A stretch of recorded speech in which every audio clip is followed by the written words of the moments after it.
Welcome to our television audience this afternoon. Our guests, members, and our interpreter, uh, Jamie, who we appreciate every time she joins us.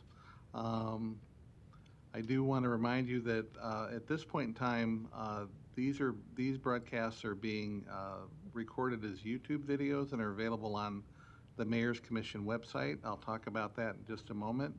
Um, uh, but we are talking about other ways to try and reach out to the public. So I want to say that the videos are available at the Disability Commission website at www.cityofomaha.org. Click on the mayor's office and then click on the Disabilities Commission. I've tried it; it does work. There are recorded videos there. Um, I want to talk a little bit about the mission, purpose, and the meeting format. That's why I brought my glasses, or else I wouldn't be reporting on that. The Mayor's Commission main central objective is to promote quality of life, accessibility, and equity in all aspects related to the City of Omaha on behalf of and in cooperation with the citizens of Omaha who experience disabilities. To this end, the Commission advises the mayor, city council, city department heads, and other City of Omaha employees and personnel on issues of access, representation, employment, housing, and quality of life affecting city citizens with disabilities and their respective families. We also serve as a resource to Omaha citizens with disabilities and their families to express concerns and resolutions regarding issues affecting them. And that, I should add, as part of our pre-meeting, we had a long discussion about ways that we could better get that information to leadership in the city in an effective way. And so we've got some ideas. Um, we also work to publicize the role of the Mayor's Commission and the resources available to assist citizens with disabilities, employers, housing representatives, business owners, engineers and architects, and others who have a role in bettering the lives of Omaha citizens. We promote awareness of the general public on the capabilities, needs, and desires of persons with disabilities. And we haven't done this for a while either, and it might be worth considering a little bit of additional effort in the area of recognizing the efforts of specific employers, businesses, schools, organizations, and others who've demonstrated outstanding supportive programs and services for persons with disabilities. We serve as an advocate for accessibility issues and implement plans and projects to improve services for citizens with disabilities. And finally, we review and implement plans and projects for advocating for services for persons with disabilities. That's the short and sweet version. We did have a pre-meeting. We talked some on some current concerns that have been brought to our attention around transportation, as well as other issues related to the role of the commission. So I think we had a good discussion, and we have some good plans in place as far as trying to expand our reach a little bit and expand our exposure, and ideally then be of greater utility to the folks that we're here to represent. Um, let's see. We did not have a quorum. We're still not meeting all in person. There are more of us in person than there were recently. So I guess we're making progress. Hopefully at some point in the near future, we'll be able to resume in face-to-face meetings. I appreciate Nancy and Megan for coming down, but really, that's nothing against the members who feel better about accessing electronically. It's just been a tough 18 months, and it doesn't look like it's going to be over anytime soon. I'd like to go through some introductions real quickly. I'll start to my right. If folks can introduce themselves and kind of speak to their area of interest and maybe a little bit about themselves in terms of why they're here and who they're representing. Sure. Megan Walls with Assistology. I work across age groups and across disability categories, so I'm here for that broader conversation. I also serve as the vice chair for the commission. Thanks, Megan. Nancy? And I'm Nancy Floral, and I'm the Omaha District Supervisor with the Nebraska Commission for the Blind and Visually Impaired. And we are the vocational rehabilitation agency that serves individuals that are blind, visually impaired, and deafblind. And we do serve individuals of all ages. Thanks, Nancy.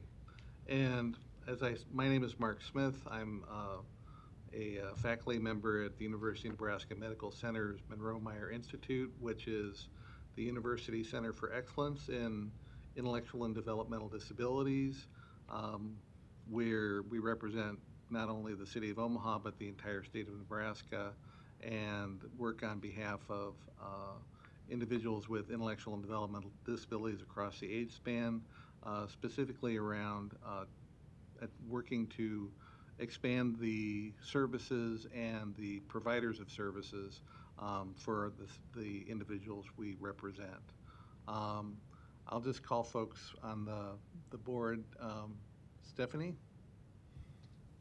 Hi, I'm Stephanie Skavdal. I'm with Outlook Nebraska. We provide employment and enrichment opportunities to those who are blind and visually impaired, and that is who I'm here representing. Thanks, Stephanie. And Rachel? Hi, I'm Rachel Johnson. I live with a spinal cord injury. I've also worked with individuals with traumatic brain injuries, spinal cord injuries, and currently work with folks with developmental disabilities. So I'm here to represent those populations. Thanks, Rachel. And Jennifer? Hi, I'm Jen Pollock, and I facilitate elementary special education services for Millard Public Schools. So I'm representing that school age population of students with disabilities. Jennifer also did not mention that she keeps notes for our group, which are not officially minutes, but we, through the entire pandemic, we've kept an ongoing recording or record of our gatherings, despite the fact that, you know, like everybody else, we're dealing with the pandemic. And Laura? Diligent note taker, yes. Yes, official note taker. Laura?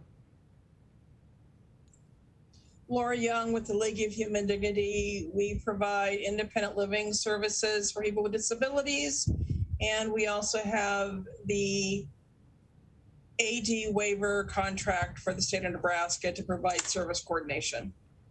Thanks, Laura. And I know we have at least one visitor. Want to introduce yourself, Mel? Hi, I'm Melanie Davis. I am a second-year intern under Mark at the University Center on Developmental Disability, and I'm also a person with a disability who lives in Omaha. Yeah, you might think like, what a tough, you know, teacher that I'm making my students come to these meetings. It's like, I don't think I could keep Melanie away from this meeting if I wanted to. Melanie does an outstanding job. And as I commented, as I go through my little list of checkoffs here, we have not had official minutes for MCCD for quite some time, even though we've made every effort to continue our work on behalf of individuals with disabilities in the city of Omaha. So Jen has, someday we're going to just do this mass approval of all of Jennifer's notes. And that'll be an interesting day, I just feel. So at this point, I want to introduce my friend and our presenter, Jennifer Smith-Miller. Jennifer is the outreach coordinator, one of the outreach coordinators. I think there's a few of them. Yes, there are. I got that right. First time today. For individuals receiving special education services. She specializes with school age special education for PTI Nebraska, which used to stand, I think, for Parent Training and Information Center, but I don't think is it still an acronym, Jen? Or? Oh, yeah, Okay, that's it. Well then that's what it stands for. The Parent Training and Information Center for Nebraska. I'll let Jen speak to more about that, but I've had a long involvement with PTI. They certainly helped my son and family, and there's a PTI, at least one PTI in every state, and we have a very active program here in Omaha and in Nebraska. So with no further ado, Ms. Miller. Thank you. This is such a cool building. This is my first time in here. Mark's probably used to me being like very energetic and live. I feel like I need to tone it down a little. Do I? That would be No? first. No? Okay, they're shaking their heads no. So I You can just be a little, Okay, is that okay? I got to make sure everybody stays awake. It's all good, Jen. It's all good. Okay. Thank you so much for having me. I really appreciate this opportunity to talk with you and share what we do. So let me make sure I can share my screen.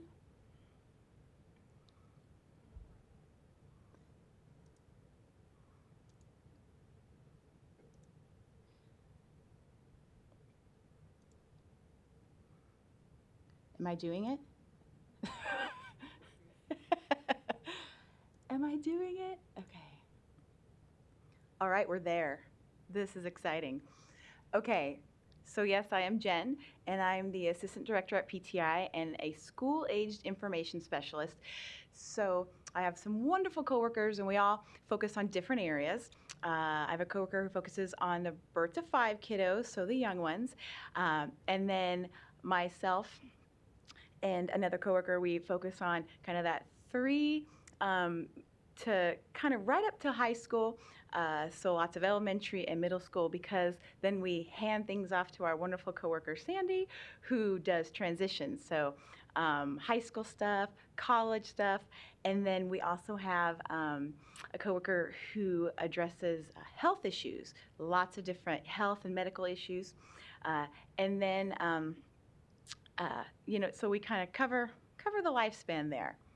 All right. So what is PTI? We are a statewide resource for families that have kiddos with disabilities or special healthcare needs. And our goal, our mission, is to help parents have the capacity to improve the education and healthcare outcomes for their children. Ooh, this is fancy. Okay, I'm like, where are my words? Bear with me. I got a little fancy. No. Okay, so we are a nonprofit, and we are funded by both the federal and state departments of education, depending on our grant and our position. So there is at least one parent center in each state, and Nebraska's is located in Omaha, and we do serve the whole state. So I usually say we do a lot of traveling, and it's been great when I get out to Scottsbluff and I'm like, I'm in the mountains. And they're like, no, you're not. No, you're not. And I'm like, they're mountains to me. But because of the pandemic, we haven't done a lot of traveling. So lots of Zoom and online stuff. But we do still serve the whole state.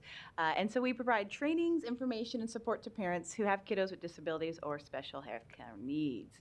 All of our conversations are kept confidential. It's really important for parents to know that. And then, with that, if parents do want us to share information with the school or with healthcare providers or behavior specialists or related service professionals, whoever they're working with, so we can all get on the same page, so we can all have the same information, so we're all talking the same language, we definitely can with the parents' permission, and we have them sign a form. And so we do serve children and young adults. Our grant says birth to 26. But I got to tell you, we're not going to turn you away if you're 28 and you call and have some questions. A coworker and I helped a 42-year-old get back in college and get some accommodations through a 504 plan. And so it does say birth to 26, but we're not going to turn you away. See, I whispered that. Mark's like, oh boy. All right. You don't have to worry about me, Jen. You're rolling. You're rolling. Yeah. So parents need information, absolutely, all kinds of information. Parents are responsible for their children. They're their first teachers. They have their child's best interest at heart. We always tell parents, you know your child best. You know your child better than anyone. And you have the right to make decisions.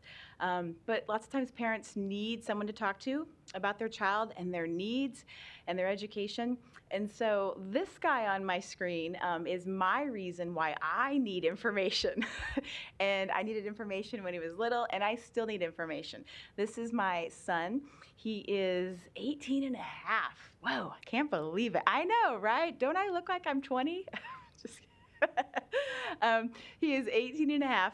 And he is currently in the 18 to 21 program at his high school, and he has multiple disabilities. He has a rare genetic disorder that has led to severe speech delay. He doesn't speak. He has 0 words, but he communicates awesome. Like oh my gosh, I don't know how he gets his needs met. It's amazing. Those eyes. He uses his hands like, come on, I'm going to pull you. You're getting me some Jell-O. Yes, I am. And he has a severe intellectual disability, and then he also has epilepsy and autism. So we got a lot going on. So guess what I needed? I needed information, and a lot of it. There's a lot of pieces. And so I was really excited to find PTI because they are a place that likes to give information. So parents also need support, lots of support. I often talk to parents about, the decisions in the education plan. So the decisions about the educational supports and services, they are based on data and documentation, right? We're always like, where's the data? Ask for the data. So we want parents to feel comfortable with asking questions, reviewing information, and sharing ideas with the school. And that can be tough because as many parents tell me, I'm not an expert at school. And I'm like, I completely understand that. I'm not either. But you know who is? Your school team, the educators. And so I like to say getting together with the school, it's a meeting of the minds. It's the expert on the kiddo at home and the experts, the kiddo at school. And so we really do try to help parents with asking questions and knowing what to look at in the information. And we really want parents to share their ideas too. A thing that parents often say to me, I've been at PTI for a little over 10 years, is they'll say, I don't know what I don't know. And I'm not sure which parent said that to me, but I share that because that is so true. Like parents just don't know what they don't know. They are not sure what to ask for, what questions to ask, who to ask, what ideas should I share? Is that going to sound silly? And I'm always like, no, no question is silly. No idea is silly. If you would know some of the ideas I've shared with my son's team, and can we tweak this and see if this will work for him there? You got to do it. And then a lot of times parents tell me they feel alone, and I have felt alone too. So I'm right there with them. But you're not. And I often say, even though our children might have completely different disabilities, our care, our concern, our tears, our successes, all the emotions that we feel are all coming from the same place. And so it's important to understand that. And then I always say, okay, you're not alone. Just call me. Just give me a call and we'll chat. So staff members, the staff at PTI, we call ourselves parent professionals because everybody at PTI has a child with a disability or a grandchild. Our transition specialist has a grandchild with a disability. And so when you do call and talk to us, I like to say, we've been there, we're right there with you. Like I said, could be completely different disability. Our education plans could be completely different, and that is okay. We're in it with you. And so we're available to talk to parents and professionals by phone, email, and then I had to add in there, right, online tools like Zoom or WebEx or all the different ones that we've done. And also in person, hopefully sometime soon, in person about special education, disability-specific information, and different health care concerns. And then we also connect with parents and professionals at lots of different trainings that we conduct across the state and also online. And then we go to different conferences and events and have information tables and try to connect with parents there too. Now, PTI is the home of Nebraska's Family to Family Health Information Center, and there's a little information about the funding of that from the Department of Health and Human Services and a little bit more. So the goal of the Family to Family Health Center is we want to increase parents' knowledge and understanding of, I just put a few things, how a child's health and medical condition or their disability might affect their education. Lots of transition information from high school to adulthood, and that concludes, education and employment, adult health providers, and health insurance coverage. We really want parents to know about different medical and financial resources that are going to be necessary to achieve the health outcomes they want for their young adults. And then we want them to know about different programs like SSI and Medicaid, as well as different adult service and guardianship options. And just thinking about this presentation, and as you probably all know, there's just a lot of pieces.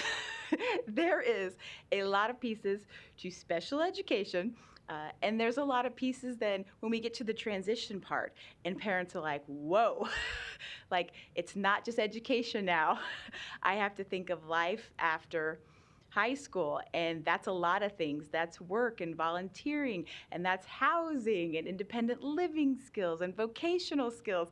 And it is trying to understand all the different programs like SSI and Medicaid and the waivers, and it can be overwhelming. And so what we hope to do at PTI is to help with that, to say, okay, let's talk through some things. We'll give you some information. I often call us information pushers.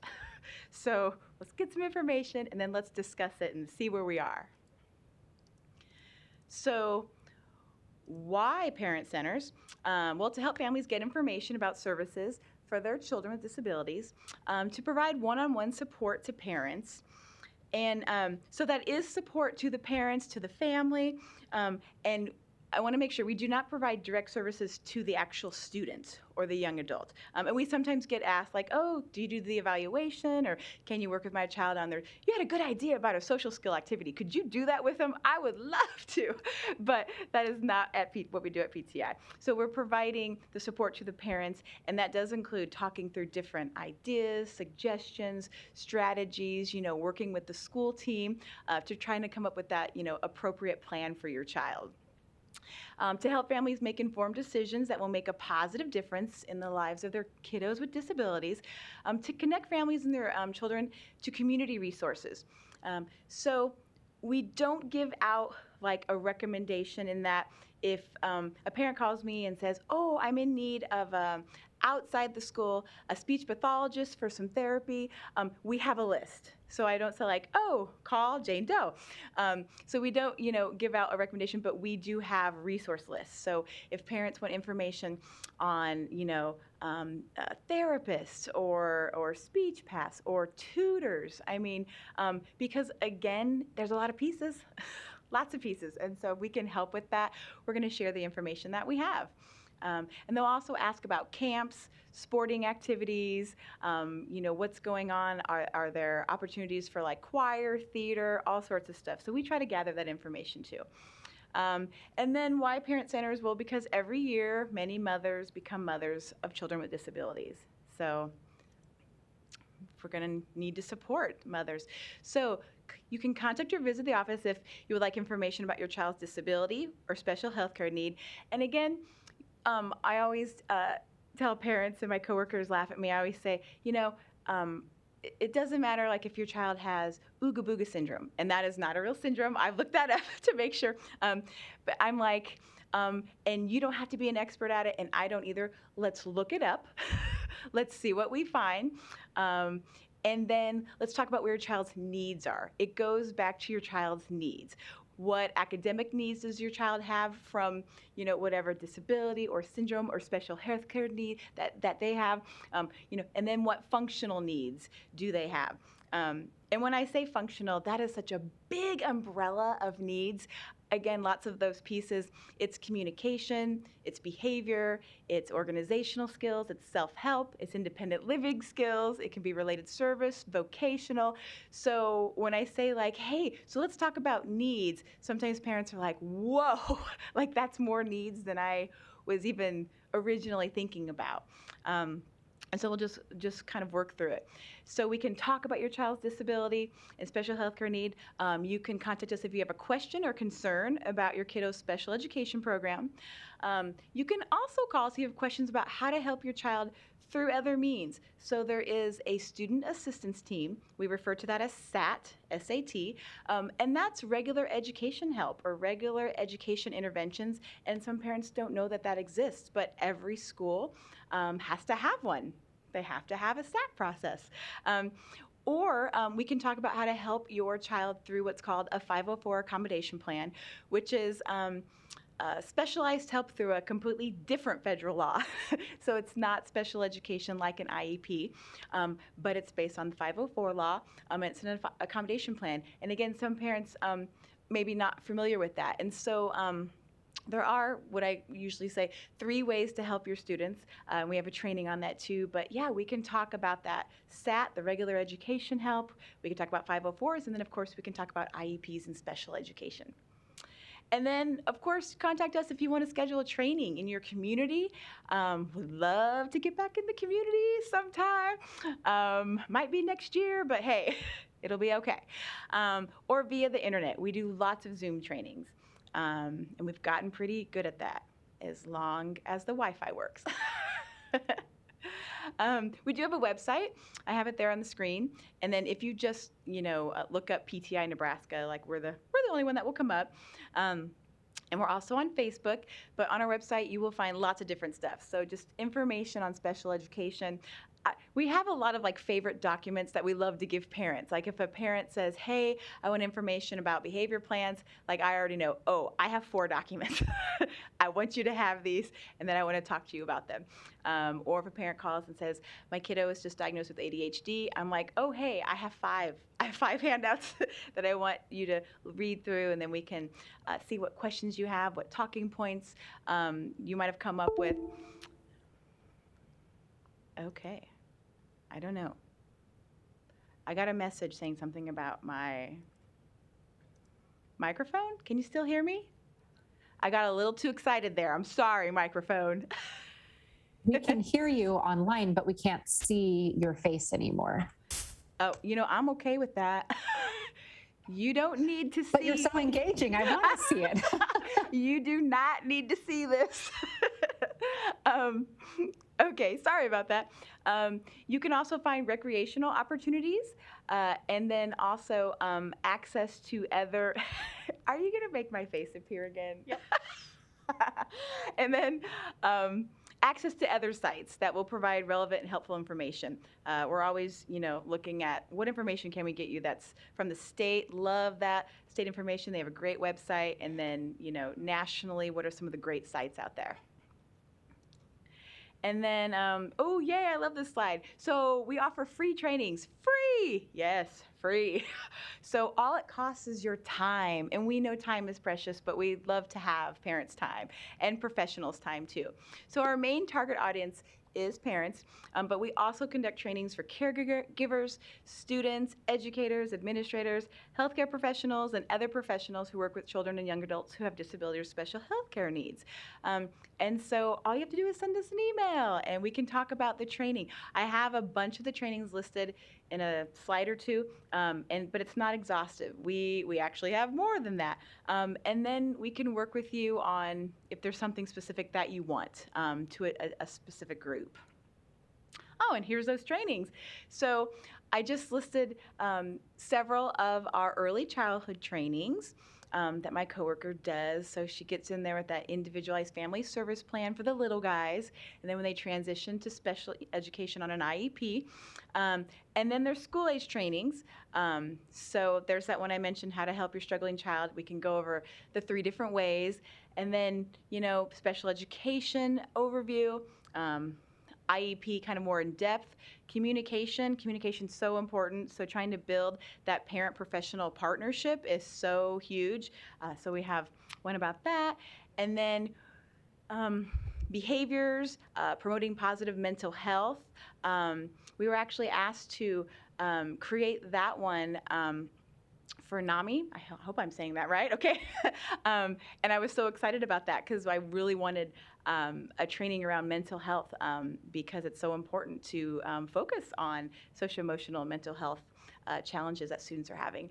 And then parental rights, tips for successful meeting. We do have a specific ADHD and autism trainings too.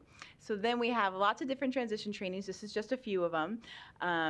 But overall transition services and then student-led IEPs and trainings about getting a job and that journey to adulthood, which is a lot of different things with like medical and dating and just a lot of things that they're gonna experience. And then we do a 2-day FEET training, which is great. It's a family employment awareness training. And ooh, I got a head shake, yes. It is chock full of so much information that a young adult needs. And I know we're like, oh, if you're in high school, come, but I say if your kiddo's in middle school, like, and now with transition starting in age 14 now, yeah, so we hope to get more people going to our FEET training, but it's just such great resource information about just vocational skills and employment and just all the different options out there. Again, so many pieces. So we hope to kind of put it all there together for you in one training. And then there are the family-to-family health trainings, and this is just several of them. We often get asked about the individualized healthcare plan, which if a student has a medical need that needs attention in school, they can get on with that IHP. And again, a lot of parents are like, wait, what? I never heard of that. I've had parents get an IHP for epilepsy and diabetes and peanut allergy, you know, just lots of different needs.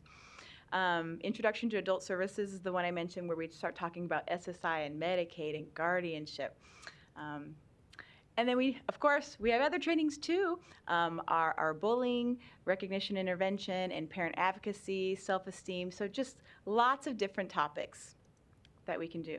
So yeah, I am right at the end. So parent support makes a huge difference, and that's why we at PTI do what we do, because we want parents to feel supported, and be valuable members of their school team, because their input is so important. In the process, and we want them to feel a part of the team and be able to share ideas and brainstorm and collaborate. And so yeah, thank you for listening. So appreciate your time. And there's my good friend's daughter Grace, and there is my son again, and he graduated. Yay! I know, it was so exciting. Well, unsigned diploma because he went into the 18 to 21. So there, if anybody didn't know that, I just taught you something. So we got like a fake diploma. Or attendance, like he attended. Yes, he did. And so we'll get that at the end of his 1821 program. But man, did he rock that hat. Yeah, he did. It was awesome. And that is how to contact us. We have a main office line and a toll-free number. And then our general email address does go to our administrative coordinator, Robert. He likes to call himself the receptionist. And we tell him he's an administrative coordinator, but he will not change. So it is just reception@ptinebraska.org. And then there is our physical address and our fax, and then of course our website. And if you want individual staff members, I put in there that you just go to the About Us and you'll see the staff link, and then you will find us. And that's it. Yay! Look at that, I just cheered for myself.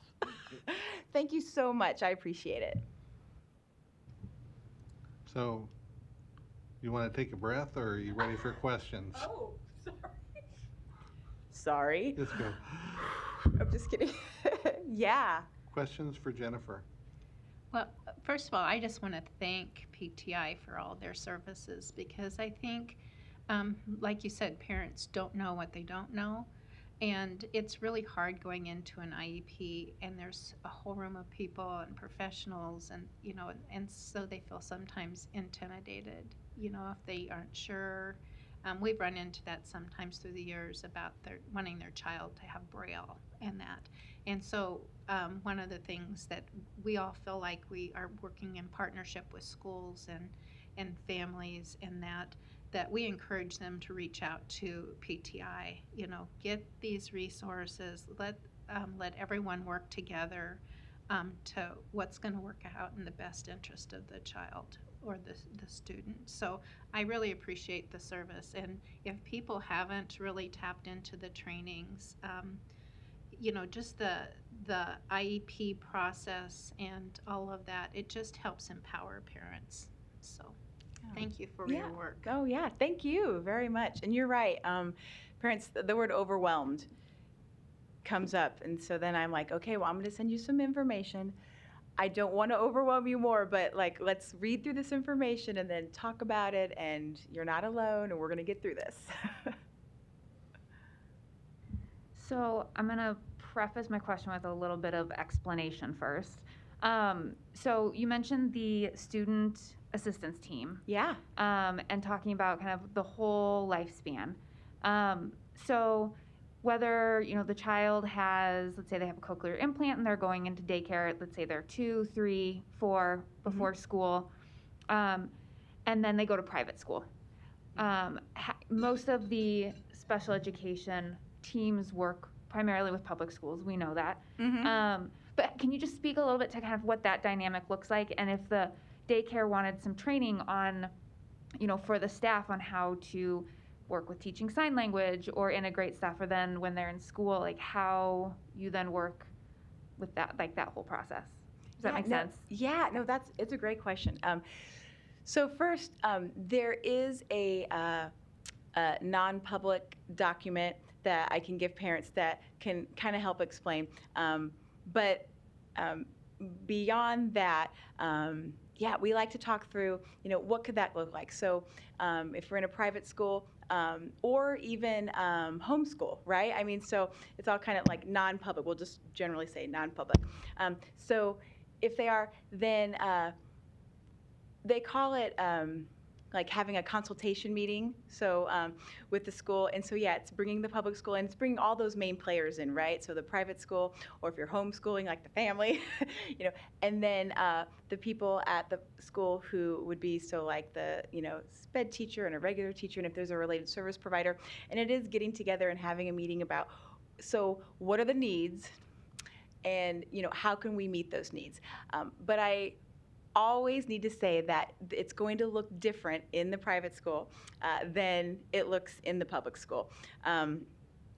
Maybe, if we're used to seeing like A to B, it might be like, okay, we're going to meet that need, but it's going to be like, woo, ED, but we will get there. So, for instance, if the private school doesn't have, let's say, a speech path at the school, then the conversation is usually, or it could be, well, can we bus your student, over to the public school for that time? And then what does that look like? And then if we're going to do that, is there anything else we can provide at the public school, in terms of the time? I've had parents talk about participating in like a special class or a lunch bunch or specials over there, or or like music and PE. So again, I feel like there's a lot of pieces to that conversation, but it could look like a lot of different things. And so I like parents to know like all those different pieces, like what could you ask for? And then the support assistive technology, I'd want to make sure you talk about that, like with the implants and how would that work? There's AT specialists that can get involved. I'm big on getting the related service professionals involved too, because they are a wealth of knowledge and have wonderful ideas. So just getting that speech path to say, from a communication standpoint, what do you think for this little guy with hearing it? Like, what do you think? Or any visual aids we should do? Hey, OT, sensory issues. Like, I just want an opinion about, do we think we have anything there? Do we need anything? What are some activities? Even the PT, what do you think about access to environment? I'm big on 8 heads is better than 1. So I would say getting the main players and then talking about what could supports and services look like, and is it going over to the public school, and so what will that look like, and the time and busing and transportation. And But if you ever want to talk about that, we can talk about that more.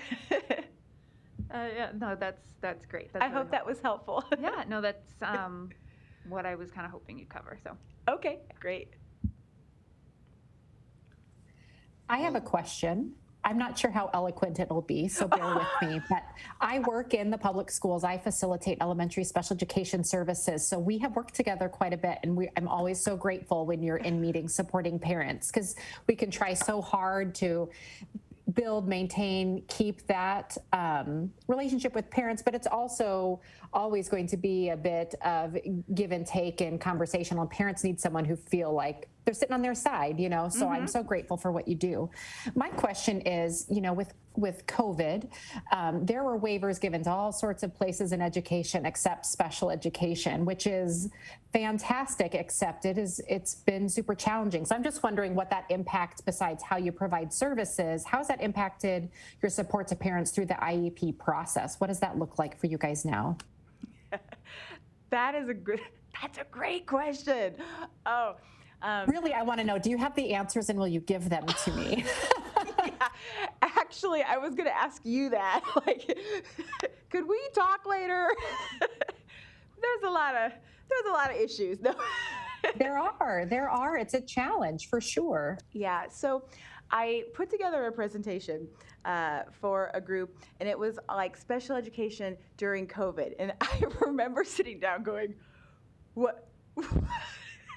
What am I going to write? What should I say? And then I'm like, I have my parent hat because I have a child in special education. My son's in a self-contained classroom, and I've told this to many people. So when school shut down, I became his teacher, his para, his speech path, his OT, and I will be honest with everyone, I am not a good teacher, para, speech path, OT. I'm mom. But what's great is I had a great team who sent me ideas and materials and even videos. Amazing idea, take videos. So to your question, like trying to write that presentation, I watched other presentations from like the U.S. Department of Ed professionals and other states just to try to understand where everybody was coming from. And then, you know, we partner with our own Nebraska Department of Ed Special Education Department. And the thing that stuck with me is when multiple people said it, including our leaders in our state, that, you know, special education, IDEA, which is the federal law, and Rule 51, which is our state sped law, like those were not written with a pandemic in mind. She's like, no, not at all. So right there, that makes it very, very difficult. And I remember a teacher saying, we didn't write the law like thinking of like my son with multiple severe, profound needs, like what would that look like during a pandemic? He was like, I'm sorry, but we just didn't. But then I'm like, none of the states did. Like, none of the states have. So I feel like we've all been in new territory. It's been challenging. And a lot of unknowns, and it's been frustrating for a lot of reasons, and not just education-wise. I mean, think of what everyone's dealing with, right? So education is just one piece, and then there's jobs and your mental health, and I mean your family and your social life. So parents have been dealing with a lot of challenges on top of education, and you know, when they call us, trying to figure out, like, where can we get information, you know, trying to, like, this is where we can get information. And then, as you know, every school kind of has their own plan, right? And yeah, she's like, yeah. So when we get asked questions like, so what are schools supposed to be doing? That's a difficult one, because schools, you know, have like their different remote learning plans and their different Zoom protocols, and just different is material like paper and pen, or is it on Chromebooks, or is it on an iPad? So schools have so many different ways to deliver education. So we don't have just like one or two answers for parents. So that was challenging, trying to figure out like, oh my goodness, okay, so here's the plan. And there's a lot of plans. I guess it goes back to the needs. We were like, how can we meet the needs and I know the word best is not in the law, and I try not to say best, but I'll say best. How do we meet the needs in the best way we can during this very challenging time when it's also challenging for teachers too? I have a lot of teacher friends and administrator friends who are in tears because they couldn't serve all their students the way they wanted to serve. But we as parents, like, we're not seeing the teacher tears.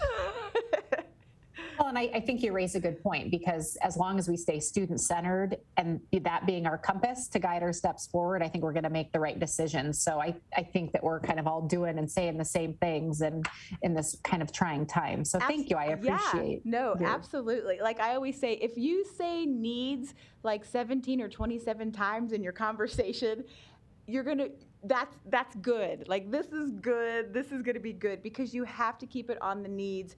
And I like to share 3, I don't know if they're magic questions or 3 important questions. And I always give props to a teacher in, I forgot her name. Isn't this terrible? But I'm going to give her props. She's from Aurora, Nebraska. And it was after a training. And she said, if parents don't know what questions to ask, for whatever reason, I always want to make sure that we ask questions, because I had a slide about asking open-ended questions, and it's good. Stay away from yes or no. Ask questions where you can get a conversation and collaboration and problem solving, and not just a yes or no. And this teacher said, "You're totally right." And she's like, if parents aren't asking questions, we're prepared to kind of help them ask questions. And I was like, well, that's amazing. And she said, well, I think if you kind of go along the lines of these 3 questions, you'll get it done. And she said, so take the need, so let's take a reading need, and just ask, okay, what are we currently doing to address this reading need? And then give examples and explain, because I don't know about you, but you could tell me you're chunking, and I'm like, I don't even know. That could be a dance move. That could be a type of ice cream I'm supposed to go buy. So, like, give me an example of what chunking is. So she said, so the parent will know. Then ask, how effective is it? And that's where you can provide data and documentation, and observation, and like, how is it going? And then the third question, based on that, what else could we be providing? What other accommodations or strategies could we do? And that's where it's great for, like, hey, educators, what ideas do you have? And then, hey, parent, this is where you slip in like your idea, and it's not silly, just say it. And I love those 3 questions. And I feel like just through this pandemic, and yes, it's difficult and it can be frustrating, and I just truly believe we're all trying to do the best we can. So if we keep it on the needs and maybe answer those 3 questions about the kiddos' needs, and just try to make sure, like, we're addressing this and this is how it's going, and maybe we don't need to add something, or maybe we could add something, then I feel like we're in the right direction. I got to remember that teacher's name. So, I had a question, Jen. I was going to say, I've taken too much time. I should be pulled off with a cane. The hook will be coming soon. Yeah. So I was reading, and I saw this thing, and it talked about an idea, and then this term kept coming up, FAPE, and so I was confused. So I thought I'd go to the expert. IDEA and FAPE. And I probably said those and didn't say what they were, right? No, I don't know if it came out. So. Oh, okay. So IDEA is the federal law for special education. It stands for Individuals with Disabilities Education Act.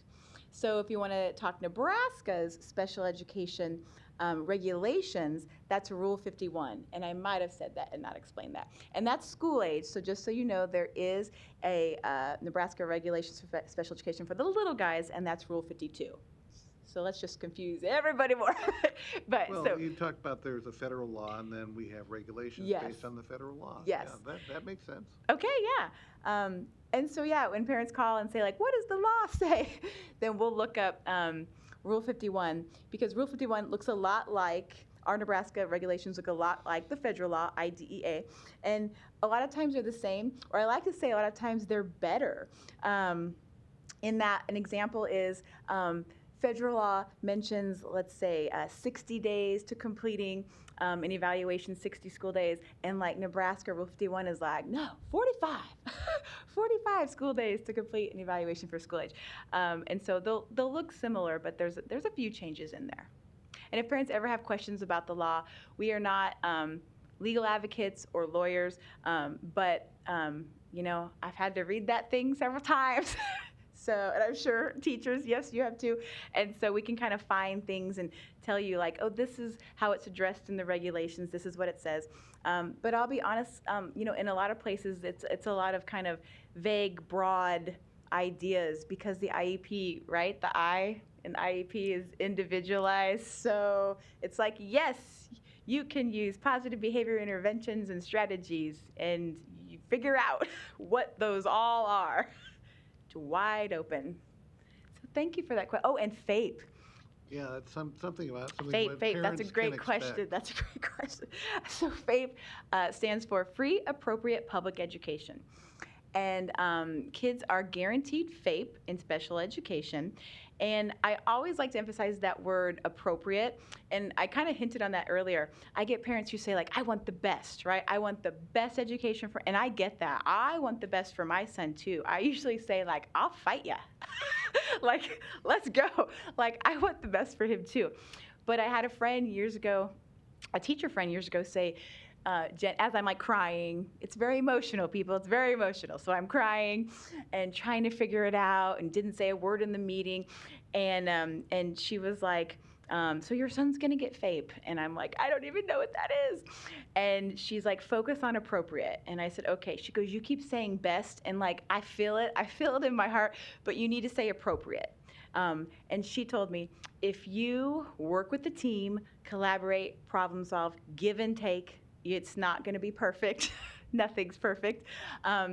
But really, share ideas and work together. She goes, to get your son's needs addressed and met appropriately, which appropriately, again, the definition of that, I always say making positive progress. We're making positive progress. We're seeing positive change, right? And that can look different for every child. So she said, if you're seeing that, then that can be your best. I mean, that you can feel good that you are doing your best. And so FAPE is so important because FAPE is like your child's needs need to be met. And FAPE says so. And will it always be the best? Well, best isn't in the law, but man, we're going to work hard to make it so appropriate that you feel that it's the best. Was that an okay answer to that? Well, Do you have any other questions? No, that was quite informative. Thank you, Jen. Others, questions for Jennifer? I hope I didn't put anybody to sleep.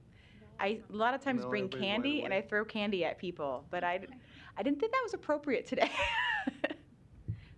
It would have been okay. I was just wondering if it's possible for you to share your PowerPoint presentation. Yeah, absolutely. And then maybe before we finish that you review your contact information. Just Yeah. for the audience today. Oh, yeah, absolutely. If you want to send it to me, Jennifer, I can get it to the group. Yeah, I was going to say, if I can send him it. Because Jen for some reason has my email address. I don't know how that happened. And your cell, and I know where you live. No. Yeah, all true. Here, I will, let's see. I'm going to put up the contact information again, maybe. Or maybe not. We really don't know what I'm doing. Okay.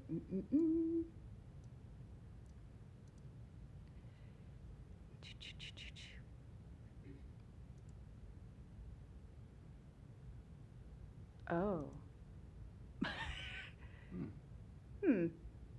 Come on, baby. There we go.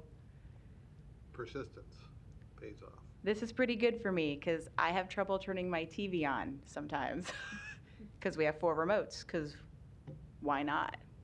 There should be 4 One's remotes. good, 4 is better. Yeah, 4 is better. I just put the TV on. But yeah, there is the contact information. And please let me know if you ever want to chat about your own child or students you're working with or, anyone. You want to talk about the weather? We're here. Well, and if you Google PTI Nebraska or PTI-NE, all of that pops up. Yeah.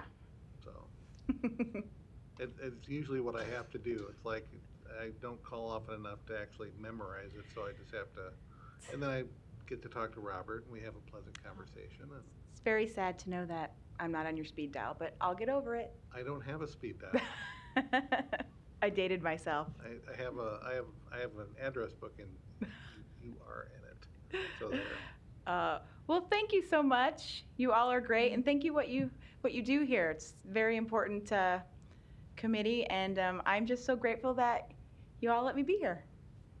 Thank you so much. Thank you, Jen. Do you want me to stop sharing?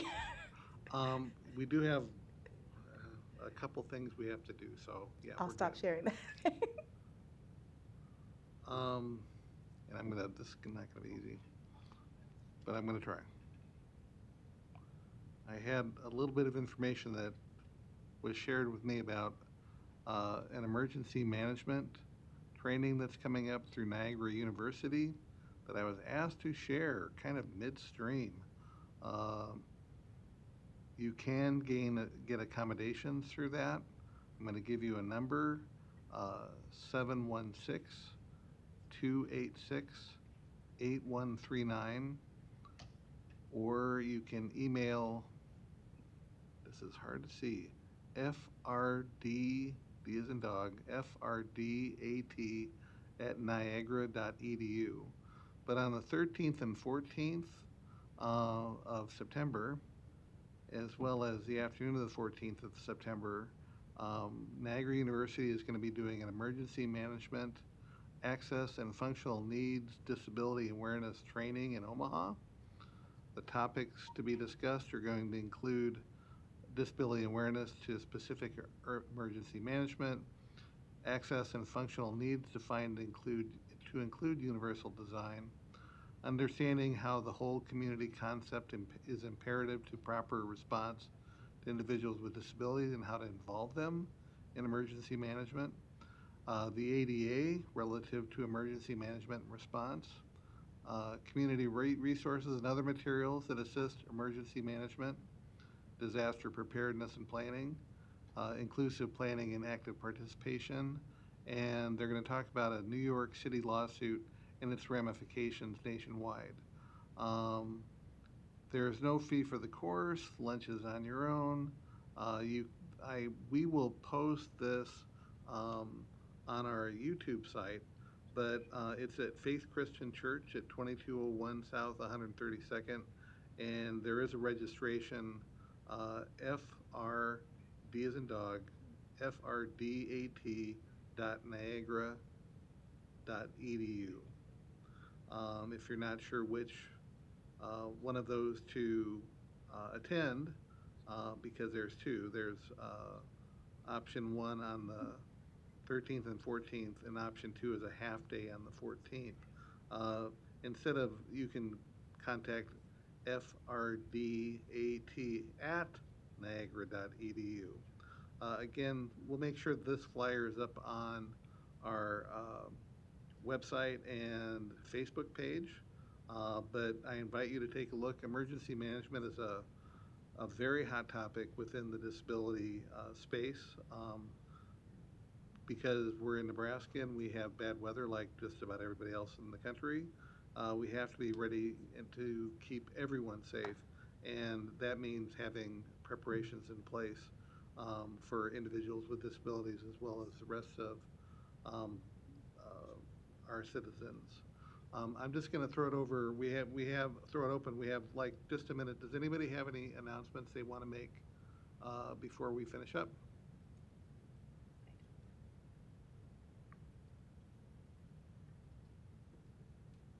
I didn't have any announcements beyond that one. Okay, I want to thank our speaker, Jennifer Smith Miller, no relation. And remind you that I want to thank Jamie for her support. We really like Jamie. She's cool. Our next meeting is scheduled for September 27th. We're going to have a little chat about who we're going to be having present, because we are a little off schedule, but we'll get that figured out and get that information available. So thanks to all, and have a great rest of your day.